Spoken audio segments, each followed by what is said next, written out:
Hi guys, welcome back. Start करते हैं वापस से सेशन। ये पार्ट 2 रहेगा इंड AS 36 का, राइट? चलिए स्टार्ट करते हैं। अच्छा, एक चीज़ इंपॉर्टेंटली, मैं ये सेशन कितने बजे रिकॉर्ड कर रहा हूँ मैं आपको दिखाना चाह रहा हूँ। जस्ट ऐसे ही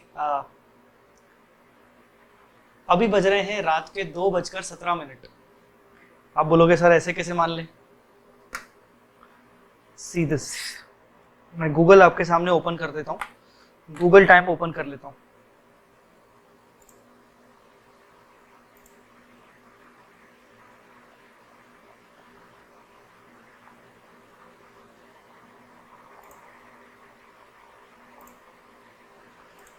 इट्स 2:18 AM। सो ऐसे ही मैंने आपको सोचा बता दूं। इस लेक्चर के बारे में मैंने टेलीग्राम पे अपने बच्चों को प्रॉमिस किया था कि मैं रात को लेक्चर रिकॉर्ड करके डाल दूंगा।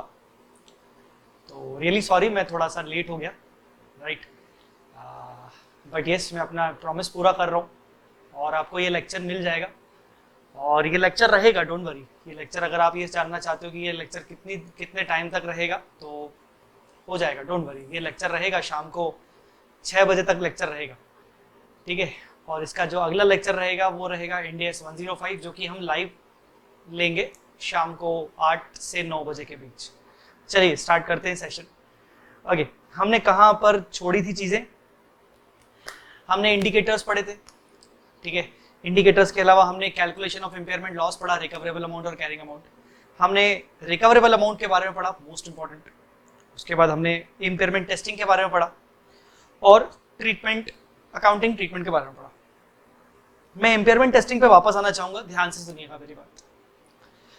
मैंने गुडविल की बात की थी और कॉर्पोरेट एसेट की बात की थी, फिर मैंने आपको बोला था कि मैं बाद में इसके बारे में बात करूंगा। अब वो टाइम आ गया। गुडविल कब जनरेट होती है? हमेशा याद रखिएगा, गुडविल जनरेट होती है सिर्फ और सिर्फ बिजनेस कॉम्बिनेशन के केस में। अब मान लीजिए, आप यूं समझिए कि आप एक बिजनेस को अक्वायर कर रहे हो, और बिजनेस को जब आप अक्वायर किया आपने, तो आपने जब किसी कंपनी के बिजनेस को अक्वायर किया तो आपको मालूम पड़ा कि उस कंपनी के अंदर 3 डिफरेंट CGUs हैं। 3 डिफरेंट CGUs हैं। एक बिजनेस को अक्वायर करने पर यह जरूरी नहीं कि एक ही CGU हो। जब आपको मालूम पड़ा कि 3 डिफरेंट CGUs हैं, मान लीजिए वो कंपनी 3 अलग अलग बिजनेस, अलग अलग सेक्टर में काम कर रही होगी, तो आपने पूरा बिजनेस खरीदा। आपने तो पूरा बिजनेस खरीदा मतलब आपने वो 3 CGUs टेक ओवर कर लिए और आपने उसको PC पे किया होगा। तो आपने PC पे किया और आपने CGUs खरीद लिए, मतलब नेट एसेट्स खरीद लिया, तो आपका गुडविल कुछ ना कुछ जनरेट हुआ। तो जो गुडविल था, कहीं ना कहीं वो गुडविल उन तीनों CGUs के रिस्पेक्ट में था। ऐसा नहीं है कि गुडविल सिर्फ और सिर्फ किसी एक CGU के लिए होगा, राइट? सो गुडविल कहीं ना कहीं एक से ज्यादा CGU के लिए भी रिलेट कर सकता है। ऐसे केस में आप क्या करोगे? अगर मान लो गुडविल एक ही CGU में रिलेट करता है, तो आप उस गुडविल को उस CGU के साथ ऐड करके फिर इंपेयरमेंट करोगे। बट अगर मान लीजिए आप इंपेयरमेंट करना चाहते हो, मान लीजिए आपने किसी बिजनेस को टेक ओवर किया और वहां CGU 1, CGU 2 और CGU 3 प्राप्त हुए आपको। बट CGU 1 के बारे में इंडिकेशन मिला है, CGU 2, CGU 3 के बारे में इंडिकेशन मिला ही नहीं है। मुझे तो CGU 1 को इंपेयर करना है। तो जो गुडविल है उसका क्या करूं? गुडविल तो तीनों CGUs के रिलेटेड में है, तो पहले मुझे इंपेयरमेंट करने के लिए पहले मुझे गुडविल को तीनों में अलोकेट करना पड़ेगा किसी न किसी रीजनेबल बेसिस पे। मैंने जिस बिजनेस को टेक ओवर किया वो गुडविल उस बिजनेस के रिस्पेक्ट में ही है, तो वो गुडविल इन तीनों CGUs में अलोकेट होगी। अब एक बहुत इंपॉर्टेंट बात जो पिछले AS 28 में नहीं हुआ करती थी, जो इधर है, इंड AS 36 कहता है कि ये भी हो सकता है कि जो कंपनी टेक ओवर कर रही है बिजनेस, जो कंपनी बिजनेस टेक ओवर कर रही है, दूसरा मतलब एक, जैसे मान लीजिए A लिमिटेड है और B लिमिटेड है। मान लीजिए मैंने B लिमिटेड के बिजनेस को टेक ओवर किया जिसमें 3 CGUs हैं, CGU 1, 2, 3, 3 CGUs हैं, और वहां से मुझे कुछ गुडविल जनरेट हुआ। तो इंड AS कहता है कि ये भी तो संभावना, ये भी तो पॉसिबिलिटी हो सकती है कि बिजनेस टेक ओवर करने से A लिमिटेड के एग्जिस्टिंग बिजनेस पर पॉजिटिव इंपैक्ट पड़ा। हो सकता है A लिमिटेड का एग्जिस्टिंग बिजनेस ज्यादा चल पड़ा। इसको कहते हैं सिनर्जी इफेक्ट। मैं आपको रियल लाइफ दूंगा सिनर्जी इफेक्ट का, रियल लाइफ एग्जांपल दूंगा सिनर्जी इफेक्ट का। ये सिनर्जी इफेक्ट क्या होता है? सिनर्जी इफेक्ट का मतलब होता है कि जब आप मिलके काम करते हो तो आपको ज्यादा फायदा होता है। आप इसको सिंपल भाषा में ये समझ सकते हो। मैं आपको रियल लाइफ एग्जांपल दूंगा सिनर्जी इफेक्ट का। जब मैं वी स्मार्ट अकेडमी के साथ जुड़ा हुआ नहीं था, जब मैं इंडिविजुअल बेसिस पे काम करता था, ठीक है ना, तो पढ़ाता तो मैं तब भी अच्छा था।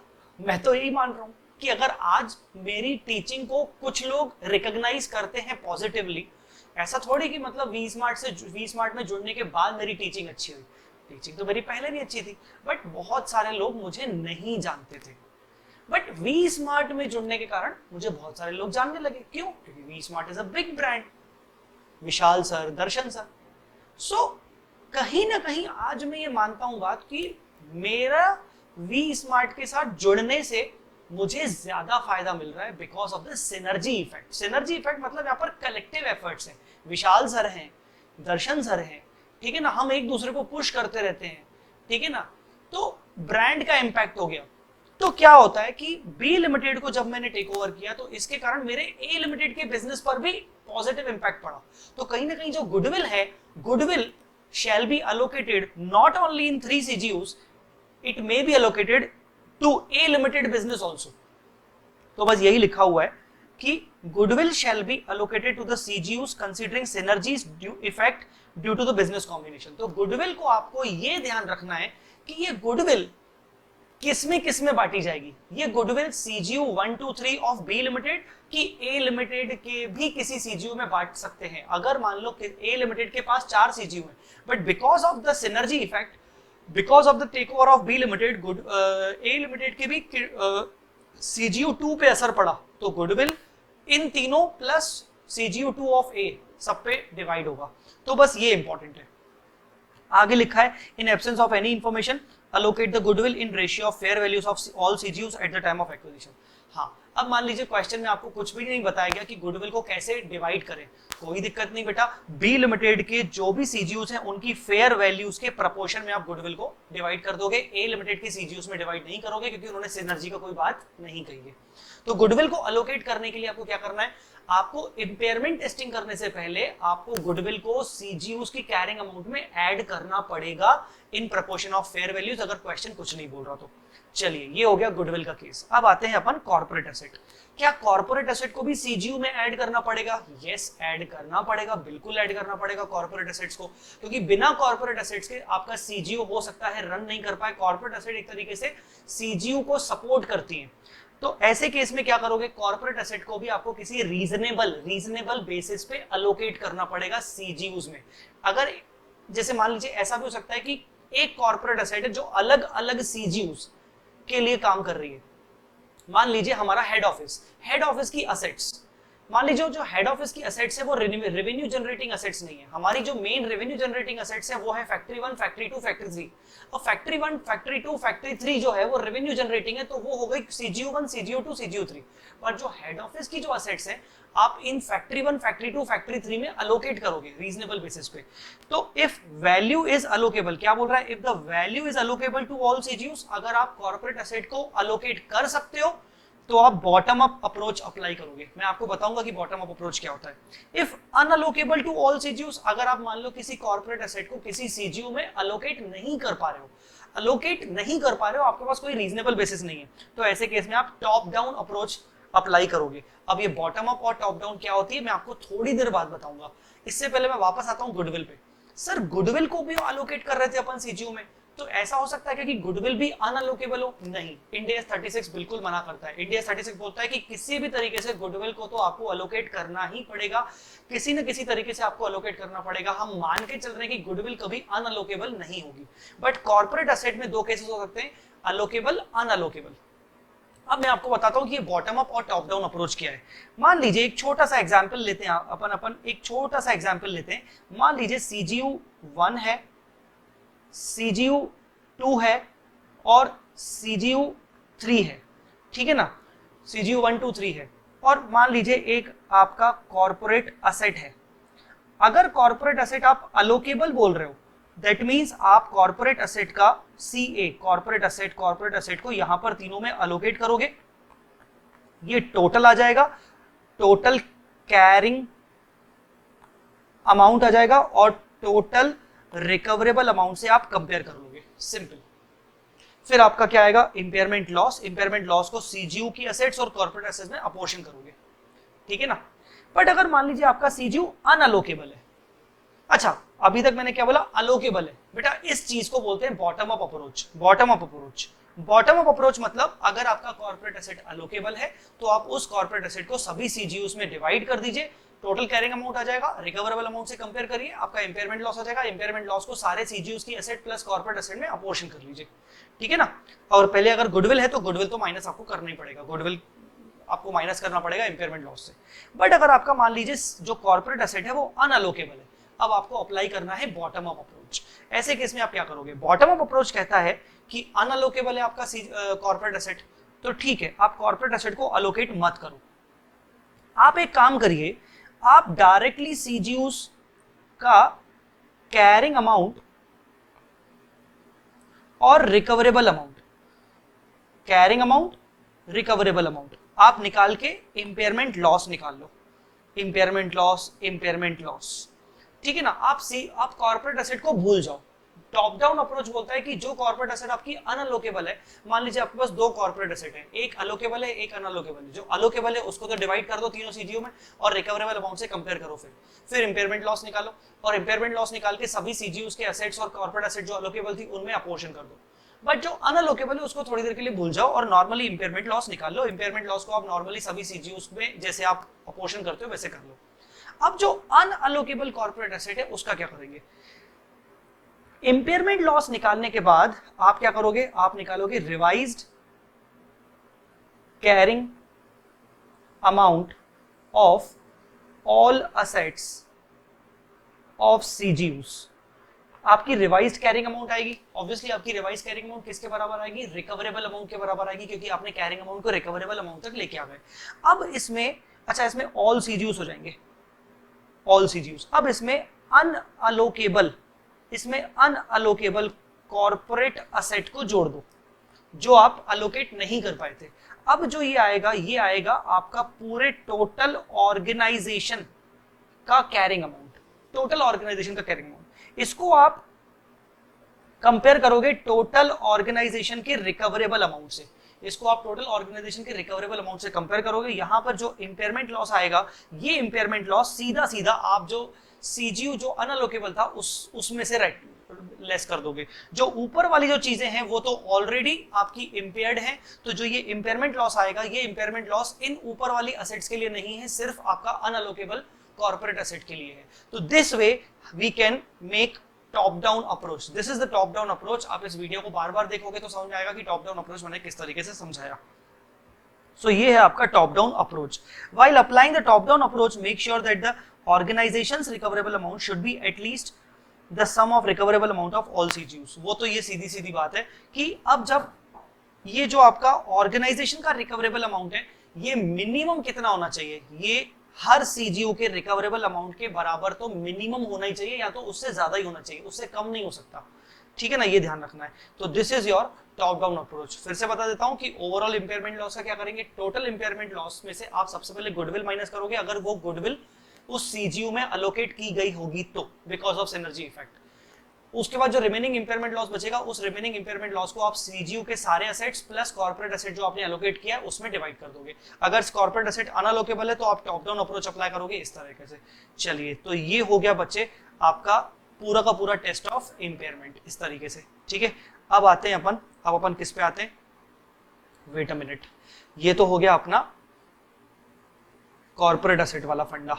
अच्छा, एक इंपॉर्टेंट बात याद रखिएगा, जब आप सीजीयू निकालते हो कैश जनरेटिंग यूनिट, तो मैंने आपको बोला कि कैश जनरेटिंग यूनिट एक छोटा सा डिपार्टमेंट भी हो सकता है, एक छोटी सी ब्रांच भी हो सकता है, एक पूरी कंपनी भी हो सकती है, एक सब्सिडरी कंपनी भी हो सकती है, एक पूरा मॉल भी हो सकता है। तो सीजीयू में क्या क्या आता है, सीजीयू में उस सीजीयू के सारे असेट आएंगे, यस सारे के सारे असेट आएंगे, उसमें यहां प्लस लिखा है, एक्चुअली असेट माइनस लायबिलिटी होगा, तो यहां पर माइनस कर दीजिए, माइनस लायबिलिटीज ऑफ सीजीयू भी आएंगी if such liabilities are necessary part of CGU.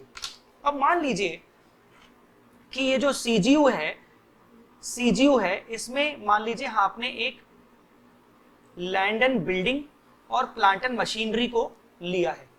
तो आप लाइबिलिटी क्यों ले रहे हो? सीजीयू में लाइबिलिटी क्यों आती है? इसलिए आती है कि मान लीजिए आपने इस लैंड एंड बिल्डिंग और प्लांट एंड मशीनरी के लिए दो अलग अलग लोन्स लिए थे, ठीक है ना, दो अलग अलग लोन्स लिए थे, ठीक है। तो वो जो लोन्स लिए थे वो कहीं ना कहीं इन दो असेट्स के बेसिस पर, इन दो असेट्स के ऊपर लिए गए, और ये दो असेट्स आपने सीजीयू में शामिल कर दी।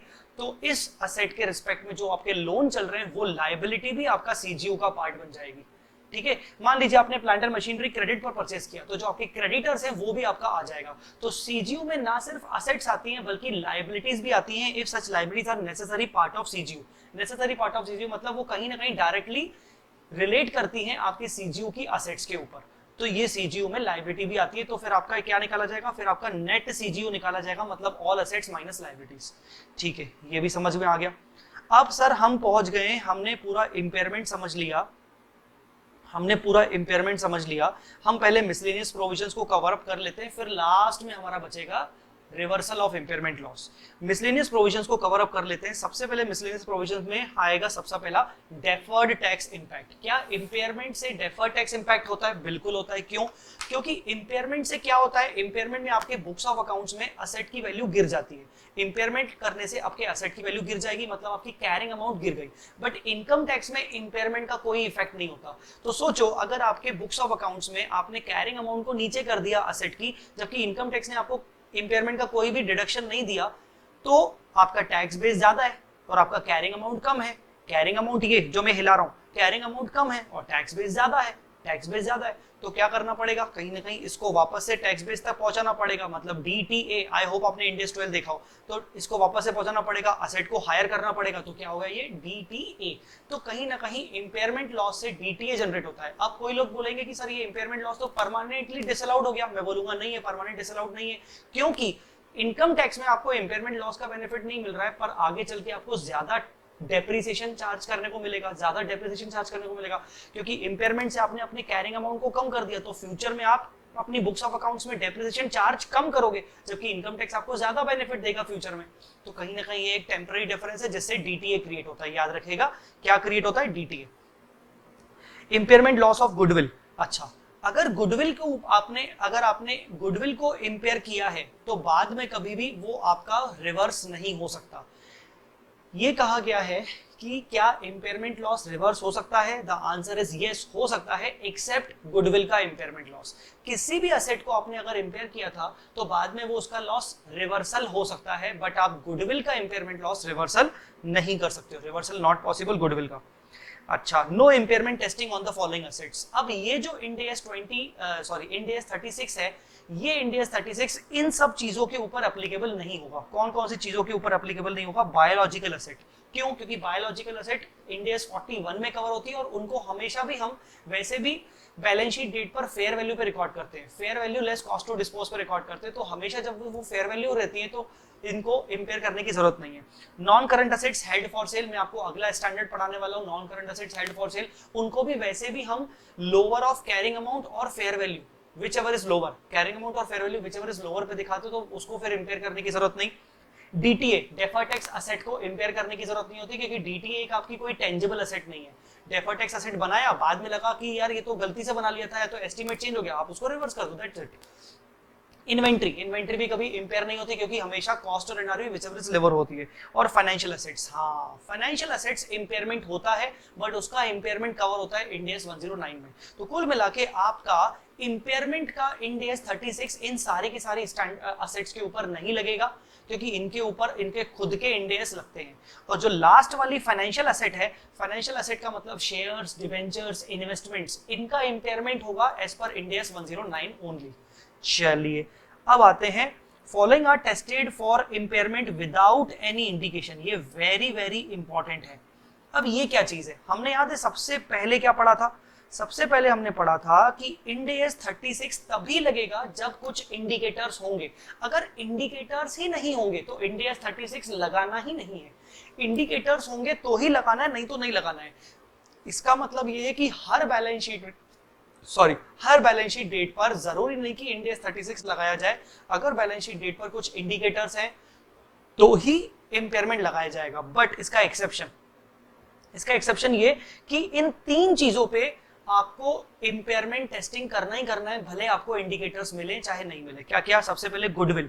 अगर आपके बुक्स ऑफ अकाउंट्स में गुडविल दिख रही है because of the business combination, goodwill business combination के सिवा हो ही नहीं सकती। अगर आपकी बैलेंस शीट में गुडविल है तो डेफिनेटली वो गुडविल के ऊपर इंपेयरमेंट टेस्टिंग करोगे ही करोगे। Sir reason? क्योंकि गुडविल को हम अमोर्टाइज नहीं करते। गुडविल बेसिकली, आप गुडविल को अमोर्टाइज करने के लिए आपके पास कोई फॉर्मूला नहीं है। पहले एएस बोलता था, पहले के जमाने में एएस बोलता था कि गुडविल को 5 साल में अमोर्टाइज करो। हम गुडविल को अमोर्टाइज नहीं कर सकते। Even goodwill is not covered, this goodwill is not covered under India's 38। तो ये अमोर्टाइज तो हो नहीं सकती, तो क्या करें? जो असेट अमोर्टाइज नहीं हो सकती उसको इंपेयरमेंट तो करना ही पड़ेगा हर साल। हर साल उसका इंपेयरमेंट टेस्टिंग करना पड़ेगा। तो पहली चीज, क्योंकि गुडविल जो है इसका अमोर्टाइजेशन पॉसिबल नहीं है, इसीलिए आप इसका इंपेयरमेंट टेस्टिंग करोगे। टेस्टिंग करोगे, टेस्टिंग पास हो गया तो इंपेयरमेंट हो जाएगा, टेस्टिंग फेल हो गया तो इंपेयरमेंट नहीं होगा, फिर अगले साल कर देना। ठीक है। Intangible assets having indefinite useful life, हमने इंडियाज 38 पढ़ा था। इंडियाज 38 में हमने पढ़ा था कि इंटेंजिबल असेट्स दो टाइप की होती हैं, एक डेफिनिट यूजफुल लाइफ जिसके ऊपर अमोर्टाइजेशन होता है, और एक इनडेफिनिट यूजफुल लाइफ जिसका अमोर्टाइजेशन नहीं हो सकता। जिसका अमोर्टाइजेशन नहीं हो सकता उसका इंपेयरमेंट एनुअली होगा ही होगा। Following are tested for impairment without any indication annually. Annually मतलब ये सभी असेट्स के ऊपर एनुअल इंपेयरमेंट नहीं होगा, एनुअल इंपेयरमेंट टेस्टिंग होगा। ठीक है। और intangible assets not yet available for use, अगर ऐसी कोई इंटेंजिबल असेट है जिसको आपने अभी तक यूज ही नहीं किया, not yet available for use मतलब अभी वो अवेलेबल फॉर यूज नहीं है, तो इसका मतलब अभी तक आप उसके ऊपर अमोर्टाइजेशन नहीं कर रहे होगे। अमोर्टाइजेशन नहीं कर रहे होगे तो ये कहीं ना कहीं सब्जेक्ट टू इंपेयरमेंट होगा। तो तीनों का एक सिंगल रीजन कि हम इनके ऊपर हर साल इंपेयरमेंट टेस्टिंग क्यों कर रहे हैं, भले हमारे पास इंडिकेटर नहीं भी है, क्यों कर रहे हैं? क्योंकि इन तीनों को हम अमोर्टाइज नहीं कर सकते, इसीलिए। तो ये बहुत ज्यादा इंपॉर्टेंट है, याद रखिएगा। चलिए, तो ये मिसलेनियस प्रोविजंस हमने कवर अप कर लिया। अब मैं आता हूं बच्चों फाइनल पॉइंट पे, रिवर्सल। Reversal of impairment. पहले तो बच्चों ये समझते हैं कि रिवर्सल ऑफ इंपेयरमेंट होता क्या है। रिवर्सल ऑफ इंपेयरमेंट का मतलब क्या होता है?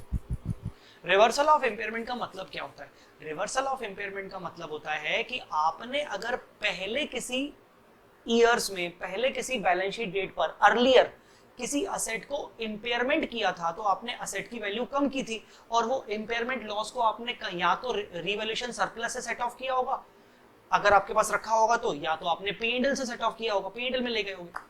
बाद में कुछ टाइम बाद आपको कुछ इंडिकेटर्स मिले, और वो इंडिकेटर्स जो हमने इंडिकेटर्स पढ़े थे उनके जस्ट ऑपोजिट निकले। मतलब पहले इंडिकेटर्स क्या थे कि असेट को इंपेयरमेंट करना चाहिए क्योंकि ऐसा ऐसा हो गया। अब इनका जस्ट ऑपोजिट, इनका जस्ट ऑपोजिट हो गया। अब लग रहा है अरे बाप रे, ये तो दुनिया पलट गई। हाँ, वक्त बदल गया, जज्बात बदल गए। हाँ, आई बात समझ में कि नहीं? अब लग रहा है कि अरे यार, जो पहले इंपेयरमेंट किया था वो नहीं करना चाहिए था, बॉस लॉस जो बुक किया था उसको रिवर्स करना पड़ेगा। तो ऐसे कौन से इंपेयरमेंट, ऐसे कौन से इंडिकेटर्स हैं रिवर्सल के? बिल्कुल आसान, मैं आपको बोलूंगा कि जो इंडिकेटर्स आपने यहाँ पर एक्सटर्नल इंडिकेटर्स पढ़े थे सारे के सारे, उसमें से सिर्फ लास्ट वाला काट दो, book value of net asset is more than market value, वो लास्ट वाला काट दो। बाकी आपके तीनों के तीनों जो आपके इंडिकेटर्स हैं इनका जस्ट ऑपोजिट। जैसे यहाँ लिखा है सिग्निफिकेंट डिक्लाइन, तो यहाँ आपको मिलेगा significant increase in the market value of asset. दूसरा, favourable effect due to technological changes, legal changes, economical changes, market changes. और तीसरा, market rate of interest decreases significantly. Sir चौथा वाला छोड़ क्यों दिया? सीधी बात है, चौथा वाला इसलिए छोड़ दिया क्योंकि चौथा वाला जो पॉइंट है वहां पर इंपेयरमेंट में था अगर नेट असेट बुक वैल्यू ज्यादा है मार्केट वैल्यू से, ये बहुत ही एक्सेप्शनल सिचुएशन है। जबकि अगर इसका जस्ट अगर रिवर्स करें तो वो एक जनरल सिचुएशन है। हर कंपनी चाहती है कि हमारी मार्केट वैल्यू नेटवर्थ ज्यादा हो हमारी बुक वैल्यू नेटवर्थ से। तो इसका मतलब ये नहीं कि हम बेवजह हम रिवर्स करते रहेंगे। तो ये लास्ट वाला इंडिकेटर छोड़ दो, बाकी पूरे के पूरे तीन आपको करने पड़ेंगे, याद करने की जरूरत नहीं, इनका जस्ट रिवर्सल। इंटरनल के केस में पहला वाला छोड़ दो। पहला वाला क्या है? डैमेज ऑब्सोलेंस, क्योंकि डैमेज ऑब्सोलेंस का कोई ऑपोजिट चीज नहीं होती कि डैमेज हुई थी अब अचानक से वापस से उठ खड़ी हुई और नाचने लगी, ऐसा तो कुछ होगा नहीं। तो बाकी के जो दो हैं उसका जस्ट उल्टा। क्या लिखा है? Favourable effect due to enhanced performance and improved business operation. वहां था कि यार असेट आइडल हो गई है, रीस्ट्रक्चरिंग हो गई है, इनफाइनाइट से फाइनाइट लाइफ हो गई है, ठीक है ना। और अब यहां पर लिख रहा है कि भैया बिजनेस ऑपरेशन इंप्रूव हो गया है। पहले हमने सोचा था कि इंपेयरमेंट करें क्योंकि बिजनेस ऑपरेशन खराब चल रहा था, अब वापस से इंप्रूव हो गया, भैया इंपेयरमेंट का रिवर्सल कर दो। दूसरा, economic performance of the asset is better than expected. वहां था वर्स, यहां बेटर। अब कुछ बच्चे इसको गलत समझते हैं, कुछ बच्चे रिवर्सल को थोड़ा सा गलत इंटरप्रेट करते हैं। बेटा रिवर्सल ऑफ इंपेयरमेंट लॉस का मतलब अपवर्ड रिवैल्यूएशन नहीं होता, ठीक है ना। Upward revaluation is different and reversal of impairment loss is different. Reversal of impairment loss तभी होगा जब आपने पहले कभी इंपेयरमेंट किया है। तो अगर आपने पहले कभी इंपेयरमेंट किया ही नहीं है तो आपका रिवर्सल कैसे होगा? रिवर्स तो उसी चीज का होता है ना जो आप जब आपकी पहले कभी हुई हो।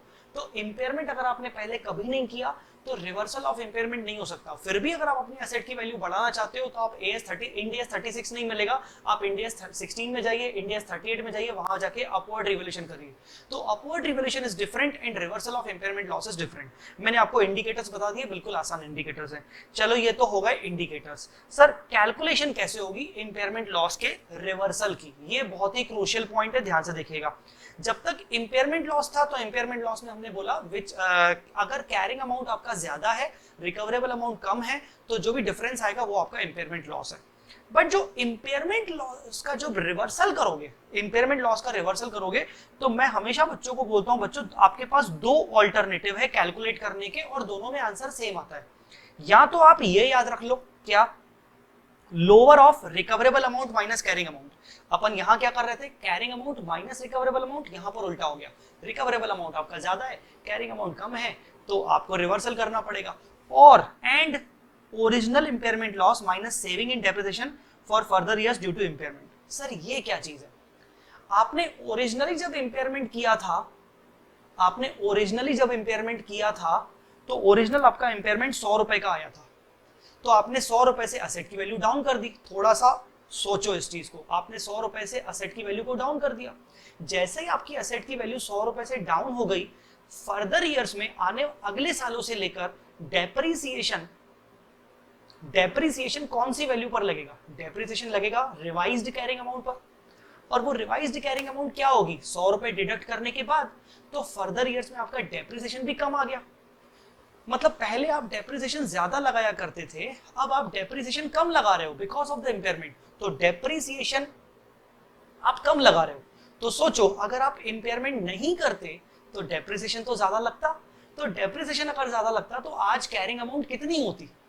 तो उसको हम इस तरीके से बोल रहे हैं कि या तो recoverable amount minus carrying amount, या तो फिर ओरिजिनली जो आपने इंपेयरमेंट लगाया था 100 रुपए, और पहले आपका डेप्रिसिएशन लगा करता था हर साल 15 रुपए, अब आपका बिकॉज ऑफ इंपेयरमेंट आपका हर साल डेप्रिसिएशन लगता है 9 रुपए। तो कहीं ना कहीं हर साल में डेप्रिसिएशन में 6 रुपए की सेविंग हो गई। ऐसे कब तक हुई? ऐसे मान लीजिए 10 साल तक हुई तो 60।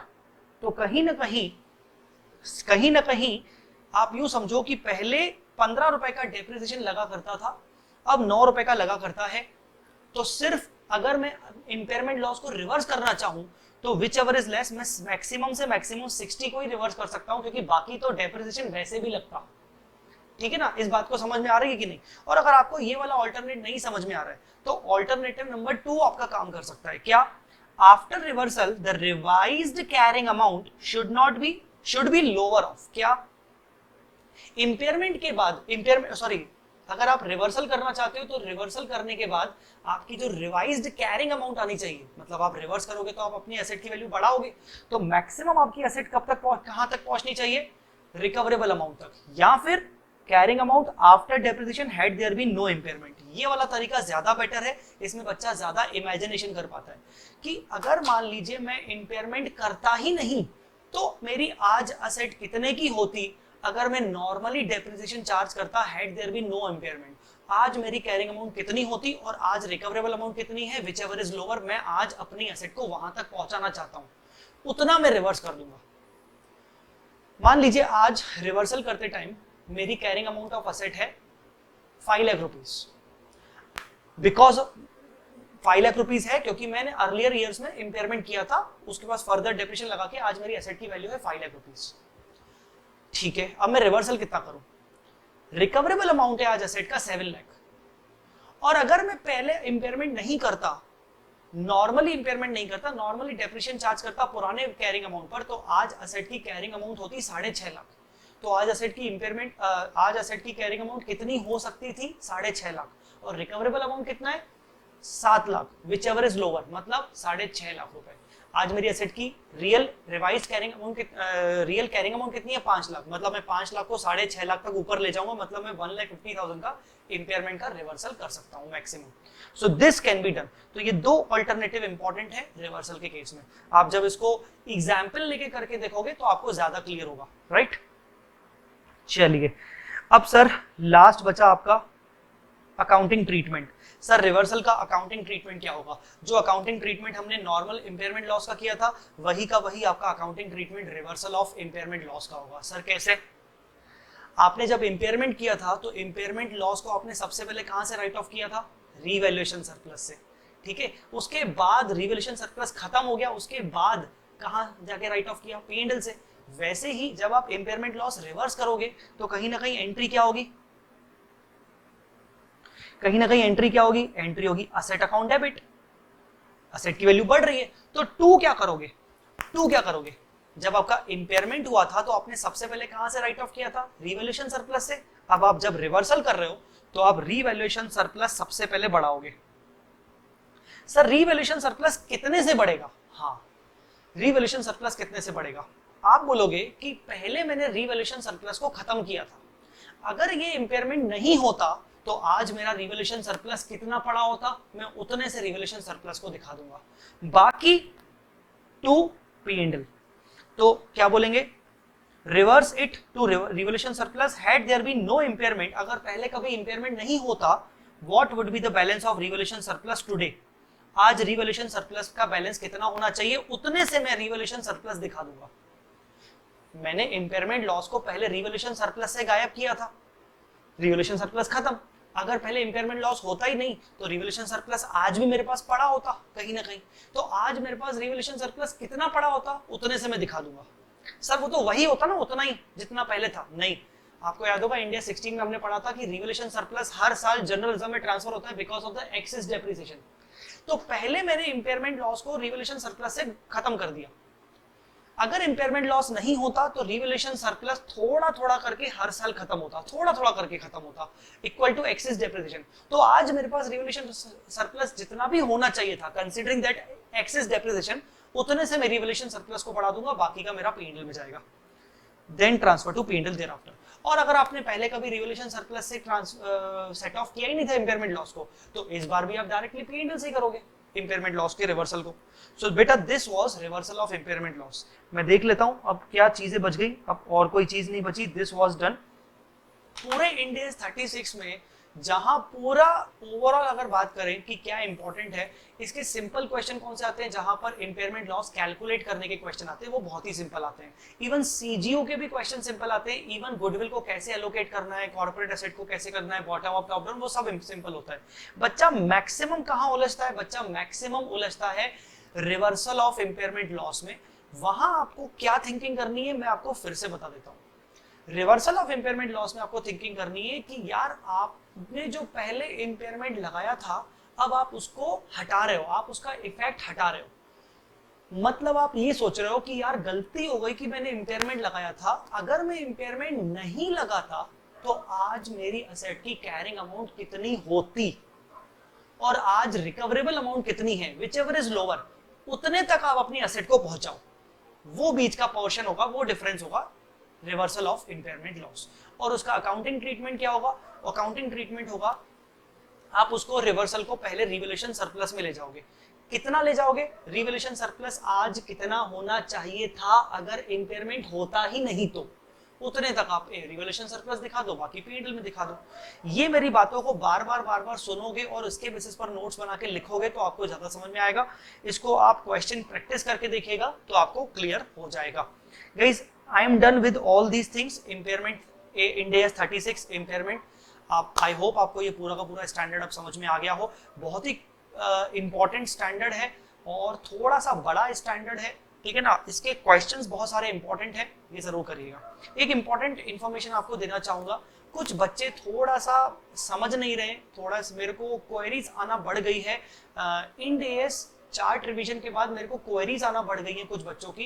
कुछ बच्चे ये सोच रहे हैं कि ये इंड एएस चार्ट रिवीजन ही सब कुछ है। अगर हमने सर की फास्ट ट्रैक क्लासेस परचेज नहीं की, बूस्टर क्लासेस परचेज नहीं की और अगर हमने यही कर लिया तो बस हमारा कल्याण हो जाएगा। गाइस वो तुम सबका लुकआउट है, हो सकता है कल्याण हो जाए, हो सकता है नहीं भी हो। ट्राई टू अंडरस्टैंड, इसको प्लीज कंपेयर मत करिए किसी फास्ट ट्रैक बैच के साथ, किसी बूस्टर बैच के साथ, क्योंकि आप कहीं ना कहीं मेरी या मेरे बैचेस की बेइज्जती कर रहे हो, ठीक है ना। फास्ट ट्रैक बैच बेटा 140 घंटे का है, ठीक है ना। बूस्टर बैच 80 आवर्स का है, ठीक है ना। उन दोनों बैचेस में हम क्वेश्चंस की प्रैक्टिस भी करते हैं। फास्ट ट्रैक बैच में मैं मिनिमम 350 से 400 क्वेश्चंस की प्रैक्टिस करवाता हूँ। बूस्टर बैच में मैं 200 क्वेश्चंस की प्रैक्टिस करवाता हूँ। This is just a chart revision, जहां पर हम 20 घंटे में सिर्फ एक क्विक रिवीजन ले रहे हैं। वो सिर्फ और सिर्फ उसके लिए लगेगा, उसके लिए फेवरेबल है जिसने कहीं ना कहीं अपना सिलेबस कवर अप कर लिया, और ये 1 डे बिफोर एग्जाम है, ये 1 डे बिफोर एग्जाम रिवीजन है, यहाँ पर हम कोई क्वेश्चन नहीं कर रहे हैं। सो वो बच्चे प्लीज क्लियर कर लें कि ये चार्ट रिवीजन एक डिफरेंट चीज है और बूस्टर और फास्ट ट्रैक एक डिफरेंट चीज है। हाँ, बहुत सारे बच्चे मुझे ये भी रिक्वेस्ट कर रहे हैं कि सर जिन बच्चों ने एटलीस्ट आपकी क्लासेस परचेज की है, regular, fast track, booster, sir उनके लिए तो ये चार्ट रिवीजन फ्री कर दो, क्योंकि मैंने अभी फिलहाल मैंने ये चार्ट रिवीजन प्राइवेट किया हुआ है, तो मैं डेफिनेटली उसके बारे में सोच रहा हूँ, और डेफिनेटली जो मेरे बच्चे रेगुलर हैं, फास्ट ट्रैक के हैं, बूस्टर के हैं, उनके लिए चार्ट रिवीजन फ्री रहेगा, ठीक है। चलिए अभी के लिए इतना ही, thank you so much, bye bye, जय माता दी, अल्लाह हाफिज। आई होप आपको ये लेक्चर अच्छा लगा हो। अगला लेक्चर जो रहेगा वो हम लाइव सेशन लेंगे इंड AS 105 के ऊपर। Thank you so much guys, bye bye, जय माता दी, अल्लाह हाफिज।